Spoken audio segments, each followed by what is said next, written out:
Government కూడా మాకు సాయంగా ఉండి ముందుకు మమ్మల్ని ఇచ్చేయాలని, అదేవిధంగా మెయిన్స్ యూపీఎస్ వాళ్ళకు మెయిన్స్లో క్వాలిఫై అయిన వాళ్ళకి 1,00,000 ఇస్తాము, ప్రిలిమ్స్లో క్వాలిఫై అయిన 1,00,000 ఇస్తామని అంటారు.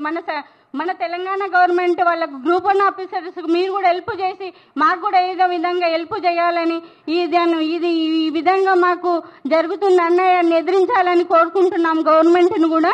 మా ఆవేదనను మీరు మీడియా మిత్రులందరూ మా ఆవేదనను మీరు ముందుకు తీసుకెళ్తారని కోరుకుంటున్నామండి.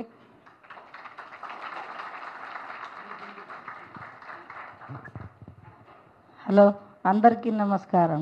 నాకు 7 బిడ్డలు, ఒక బాబు సార్. మేము కూలి నాలి చేసుకొని ఇంట్లో పని చేసుకొని చదివించినాం అందరికీ. మా పిల్లలకి కూడా పనికి పంపించి ఈ అమ్మాయికి చదివించినాం. ఎందుకంటే మా అమ్మాయి ఒకరు నిలబడితే అందరికీ భవిష్యత్తు ఉంటుందా అని. కానీ 3 కోట్లు ఇచ్చినారంటే మాకు ఒక పాల ప్యాకెట్ ఇచ్చేదానికే పైసలు లేదు. 3 కోట్లు ఎక్కడి నుంచి తెచ్చిస్తాం సార్? మేము తేలేం కదా. రోజు పనికి ఇంట్లోకి పని చేసి ఒక 500, 200, 300 పూట వెళ్ళకే పెద్ద వెళ్తలేదు మాకు. దానికి 3 కోట్లు 4 కోట్లు పిల్లలు లంచం ఇచ్చారు, అది ఇచ్చారు అనే వరకు కరెక్ట్ కాదా? అది చాలా అన్యాయం చేసినారు. మా పిల్లలు 4 నెలల బాబుకు ఇచ్చిపెట్టి కోచింగ్ పంపించినాము, సెంటర్కి ట్యూషన్ పంపించాము, అన్నీ పని చేసి పంపించినాం సార్. మేము పని చేసి పంపించినా కూడా 7 పిల్లల తర్వాత ఒక్క అమ్మాయి సాధిస్తే మా భవిష్యత్తు నిలబడుతుందేమో అని అంతవరకు అనుకుంటే ఇప్పుడు కరెక్ట్ కాదు అది. ఎందుకంటే చాలా అన్యాయం జరిగింది. ఇప్పుడు ఉన్న ప్రభుత్వంకి మాకు చాలా అన్యాయం జరిగింది.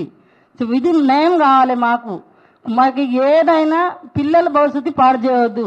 ఇప్పుడు మూడోసారి ఎట్లా అయింది, ఇప్పుడు 4వసారి ఎట్లా అయింది అని అనుకుంటా పోతే ఎట్లా సార్? వాళ్ళ భవిష్యత్తే పోతుంది. ఇప్పటికే సగం ఏజీ అయిపోయింది వాళ్ళది.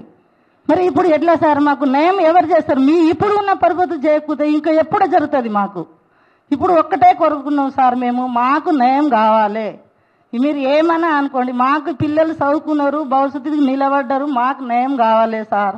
అంతే. మీరు ఇప్పుడు ఉన్న ప్రభుత్వం నమస్కారం అందరికీ కోరుకుంటున్నారు సార్. నా పేరు సీత సార్.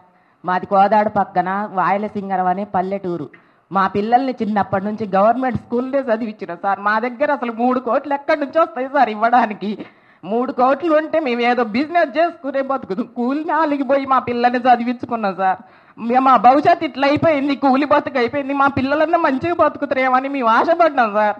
ఇంత దూరం వచ్చినాక మమ్మల్ని అన్యాయం చేయకండి సార్. మీరు దయచేసి మీడియా మిత్రులకు చెప్తున్నా, మాకు పెద్దలు ఎవరు తెలవదు సార్. అసలు ఏ రికమెండేషన్ లేకుండానే చదువుకున్నారు సార్ మా పిల్లలు. 10th లో ఫస్ట్ క్లాస్ వచ్చింది సార్ నా కూతురు.